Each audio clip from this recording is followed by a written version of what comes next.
All right, what I'm doing today, the preview videos I'm going to save. I'll start them up again tomorrow. I want to do something a little different today for a break. Um, and I mean, I'm over halfway through the league anyways, so we're good. It's not like I'm, holding off on any of the Canadian teams, so all the Canadian teams are out there. So yeah, um, my favorite and least favorite forwards in the history of my watching hockey. Um,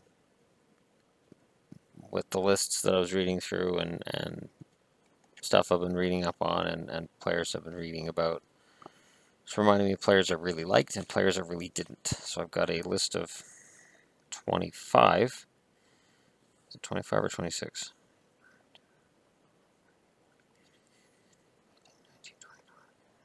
Oh, I narrowed it down to 25. 25 favorite forwards and 20 who are not on my Christmas card list. Number 25 on my favorites. These are my favorites. Jason Arnott. Jason Arnott didn't start out as one of my favorites. He became one of my favorites as his career went along, and he adapted his game to whichever team he was with, and his point totals went up. He actually became a higher scoring forward later in his career than he was earlier in his career. And it's too bad he never hit 1,000, but he was just fantastic. Really enjoyed watching him play later in his career more than I did early. 24, Brendan Morrison. Brendan Morrison, fantastic second line center for the Canucks, who was miscast as a first line center. It happens a lot. Obviously, the Leafs feel that way with Bozak, or their fans feel that way with Bozak, and Canucks fans can identify. Morrison didn't really have the command you need in that first line center role, but he fits so well with Naslund and Bertuzzi for a year and a half. The West Coast Express was really overrated by Canucks fans. It lasted a year and a half, and it was lightning in a bottle, and they were never able to recapture it again. Every now and then Crawford would try putting them back together, and it failed every time. Number 23, Matt Sundin. Remember, he played most of his career with a team I didn't like, so for me to have him on the list means that I respected what he did, and, he managed to get me to cheer for him, even if I wasn't cheering for the team he played on. Number 22, Ulf Dahlin. This guy, as a defensive forward, one of the best. I always appreciated what he did every game in Dallas, and I'm really looking forward to seeing what his kid does in the NHL. 21, Jamie Langenbrunner. Name alone, he'd be one of my favorites, but during his time in Dallas, he really was a fantastic power forward.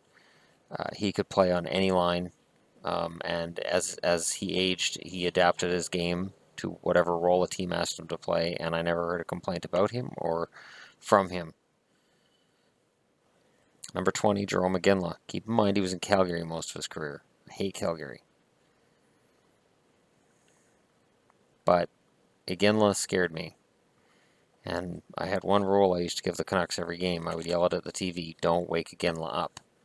Because once he woke up, the game was usually over. Number 19, Tim Kerr. I've talked about Tim Kerr before. His sticking with the game when anybody else would have just retired from injuries. Kerr battled and battled, and honestly, one of the best pure snipers I've seen. Just he was beset with injuries, and he had the worst luck in the world. Number 18 is Thomas Gradin. Of all the 80s Canucks, he deserved a better fate. People would argue Smeal. I can see that. Smeal, I think we had more of a soft spot for than Gradin, but Thomas Gradin was one of the best passers. He had a good shot, and he was fantastic, and sadly he played for the Canucks in the 80s. So the rest of the league never really knew just how good he was. 17, Patrice Bergeron. I love Bergeron's game. He's a fantastic two-way forward. He is a key guy for the Bruins. He's not my favorite center on the Bruins, but he's one of my top 2 favorite centers. Number 16. So yeah, that was 17. This is 16. Steve Yzerman. Again, I was not a fan of the Red Wings, But I gotta say, when Steve Yzerman on one frickin' leg won the Stanley Cup, I applauded the guy. You can't help but applaud the guy. He really owned that Stanley Cup. 15, Brian Prop. Prop was a very good forward, very underrated. I always loved his game, and by today's standards, I think he would have been a $7 million a year forward. But he played back in the late '80s, early '90s, so he shuffled around and he did his best to please whatever team he was with. But he was a good player. 14, David Krejci. I don't have the number now, so I have to kind of go, okay, wait, where am I? 14th, David Krejci. My favorite Krejci memory is of Phaneuf backing off and just letting Krejci come in and tee it up. And I was like, thanks. Thanks, Dion.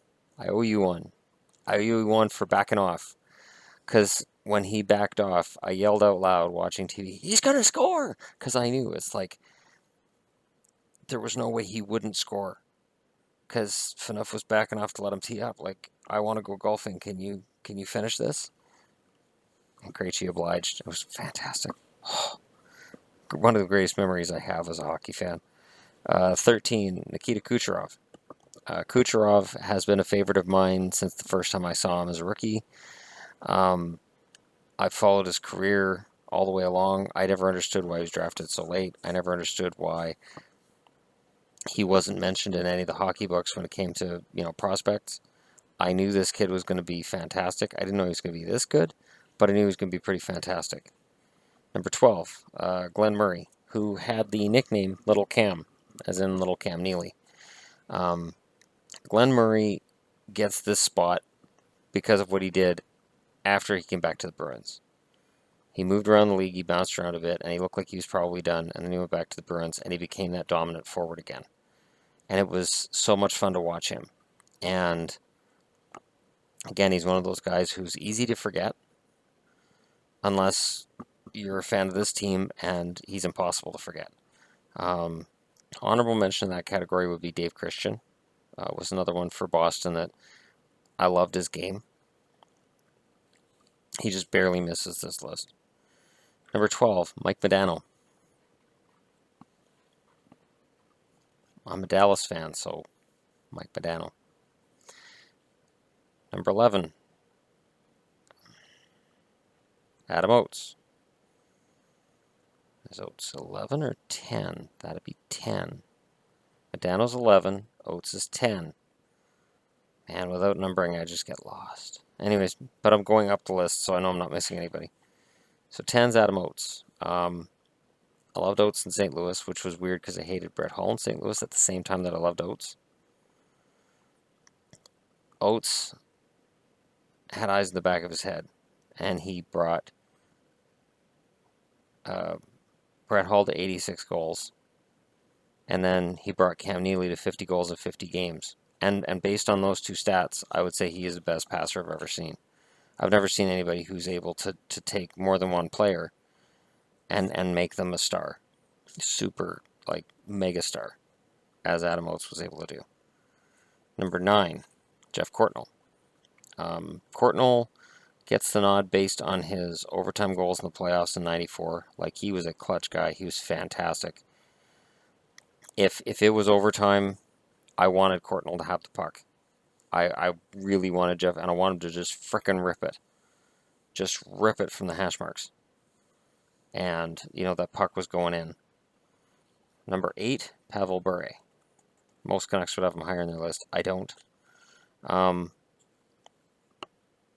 Bure's game early on in his career, he was a fantastic, hard-hitting, a really hard-nosed player. And it's hard to believe that for people who saw him play later in his career and in Florida. And, he didn't hit a whole lot. Well, that was after the injuries, and that was after all the big contracts hit. In his initial couple of seasons in the NHL, he hit everything that moved. His game was completely different. Now 7 and 6, interchangeable. It's Henrik and Daniel Sedin. I have a video on why I believe they're Hall of Famers. I don't think anything more needs to be said about them. They should both hit 1,000 points, barring injury. And it's insane to think of how many points these guys would have scored together in the 80s. Probably 3,000 between the two of them. Like, it's scary the way these guys pass back and forth. And I mean, I've watched their entire careers. And even when they weren't scoring early in their careers, you could see it. You could see that it was there, and they just had to put it together. Number 5, Igor Larionov.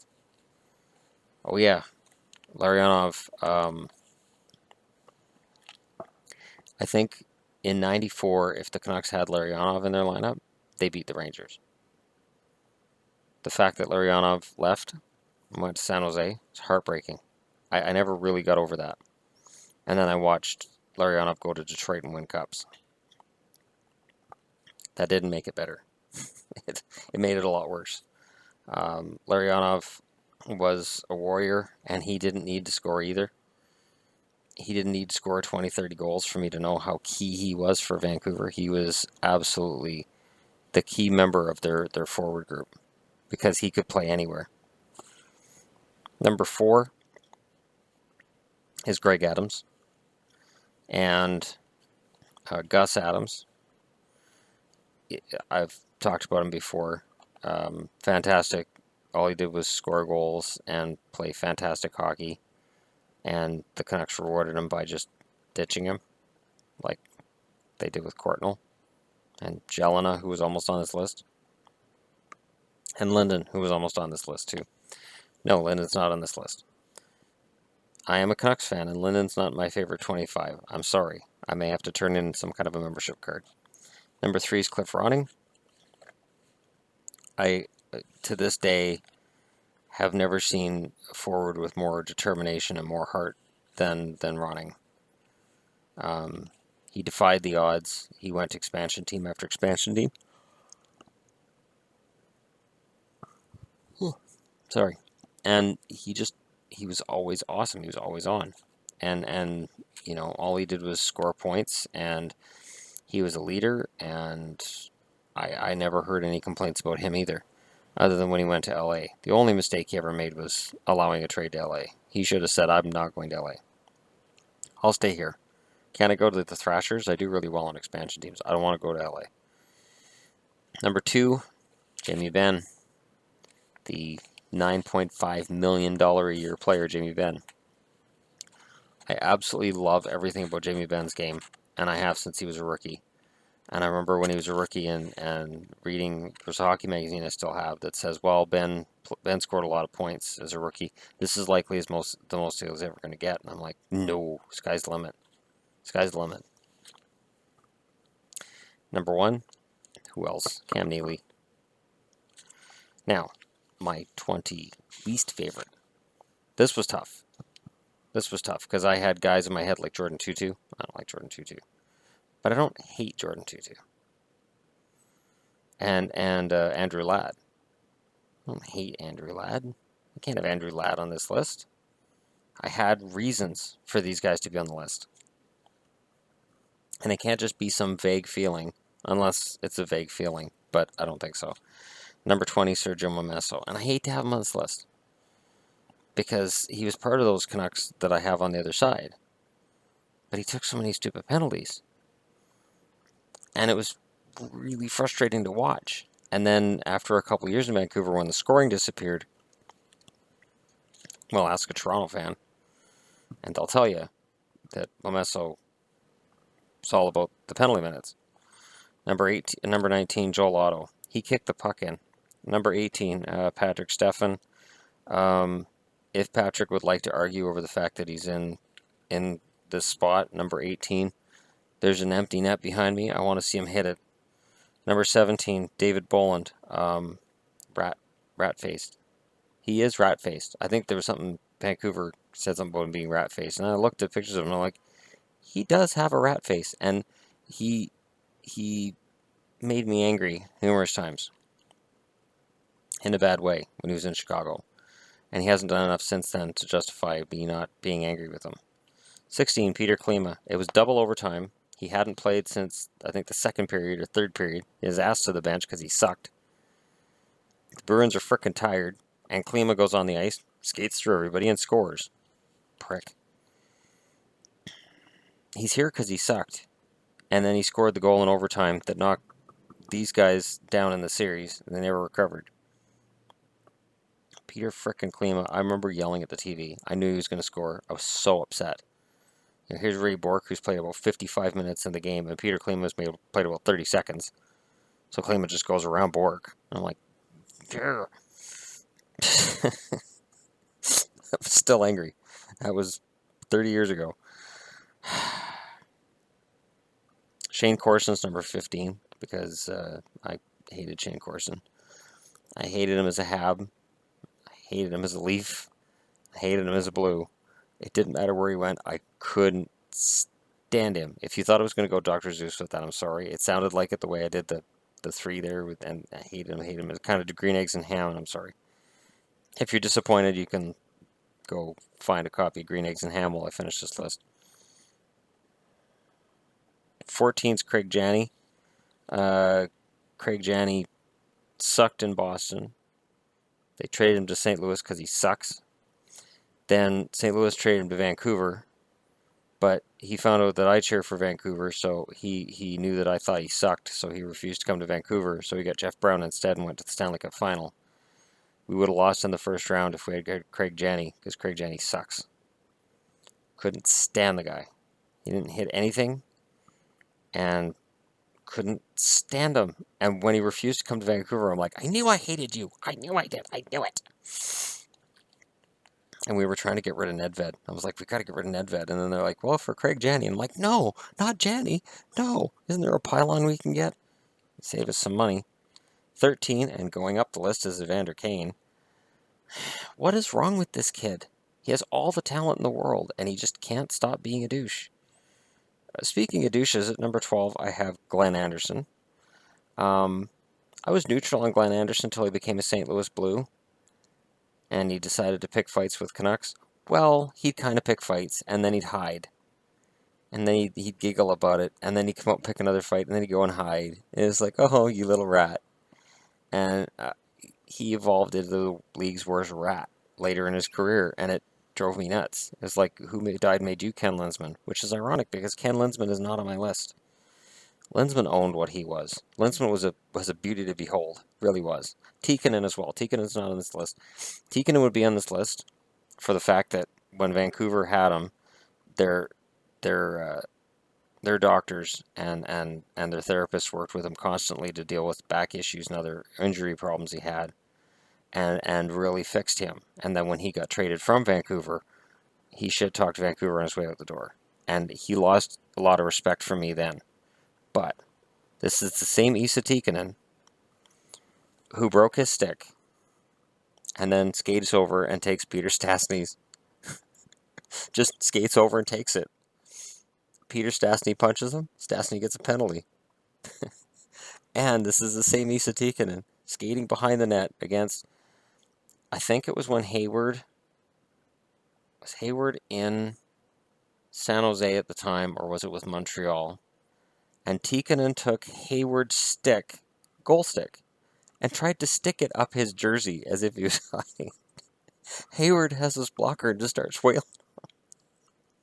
So Tikkanen gets the penalty, of course, laughing his ass off in the penalty box. And the other thing that keeps Tikkanen out of here is how he drove Wayne Gretzky mentally insane in the playoffs. Following him around, talking his language, whatever language that is, I don't know what the hell he says. He followed Wayne and talked to him the entire series. Got to the point where you can see Wayne yelling him. And, there's Bob Cole. Wayne seems a little irritated with Esa Tikkanen. It's like, yeah, you think? And again, Tikkanen can be seen on the Edmonton bench laughing his ass off because Gretzky's lost his shit, and that's his job. That's why Tikkanen's not on my list. Otherwise, he was a rat. Number 11 on the list is Peter Nedved. Oh, back then, Nedved and Janney and everything revolved around St. Louis. Nedved went to St. Louis, and he sucked there because he sucked here. He sucked everywhere he went. I know he had a long career. I know he scored a lot of points, but he sucked. He made too much money. The reason he left Vancouver is because he wanted more money than Vancouver was willing to pay.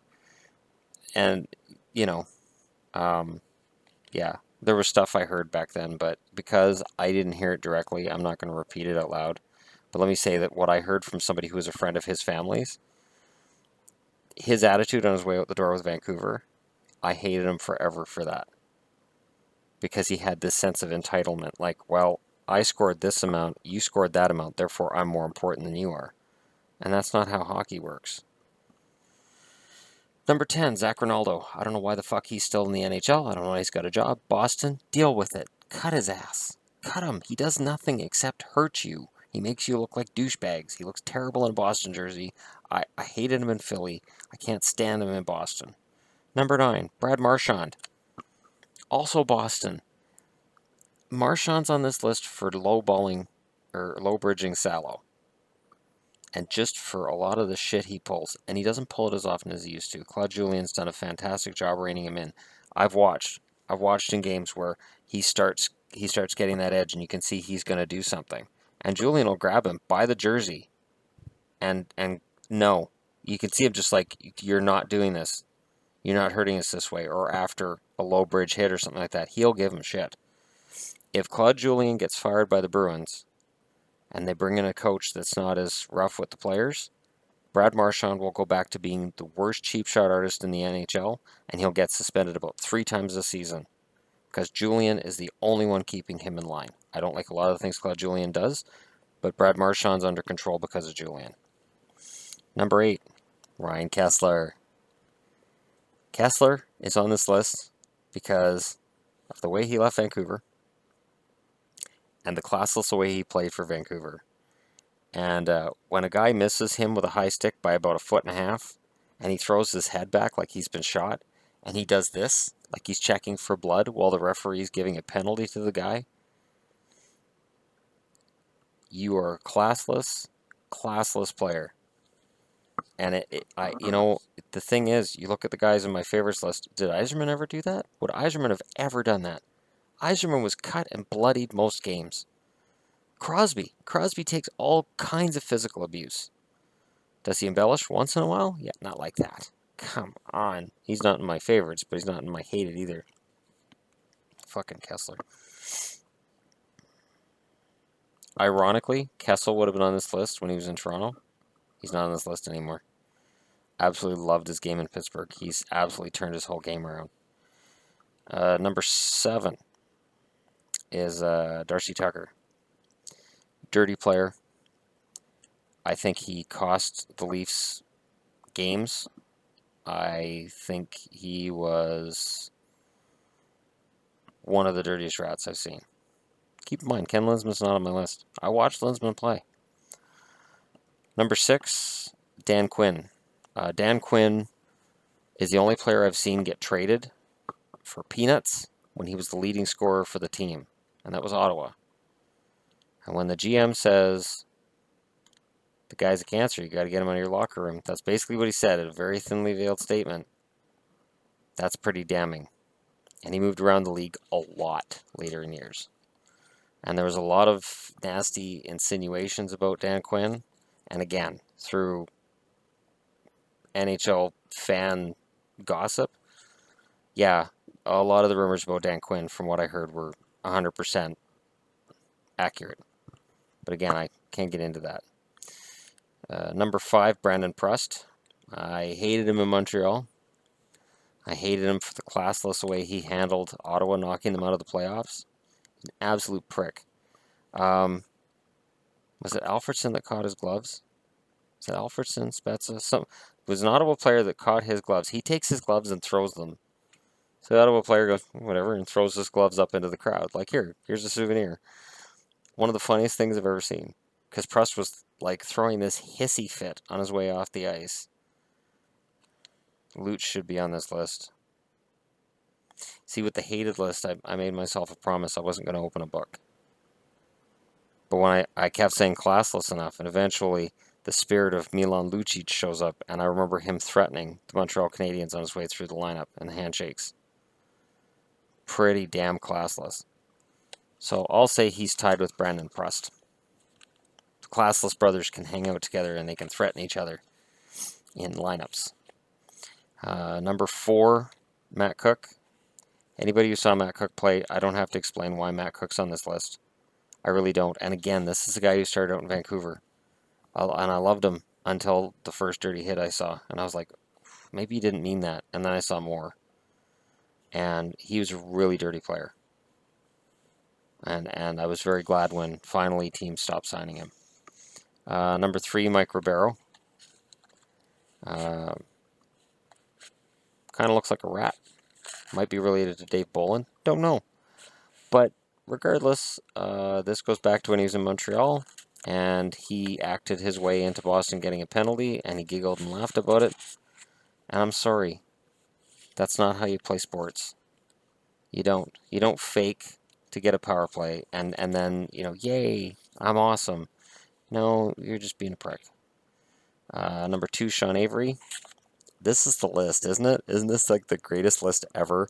This is just a list of guys that just most people watching this are going to go, yeah, really can't argue with that. I really can't argue with that either. Sean Avery.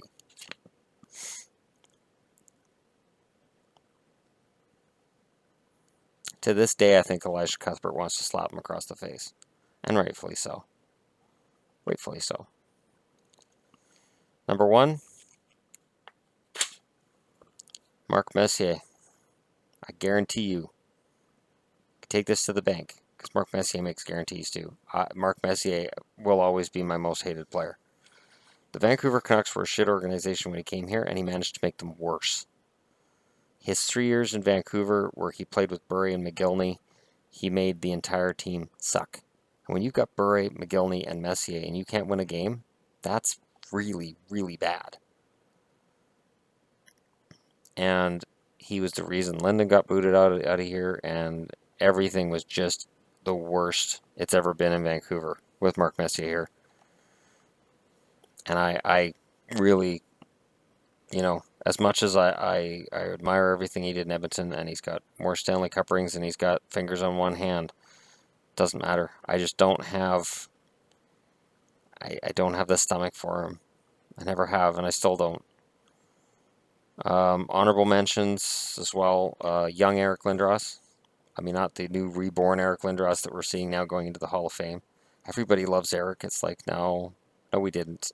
We really didn't. We had our reasons for not liking Eric, too. But, whatever. It's turning over a new leaf, Eric. I'll give him the pass and not put him in my list of least favorite players. But there you go.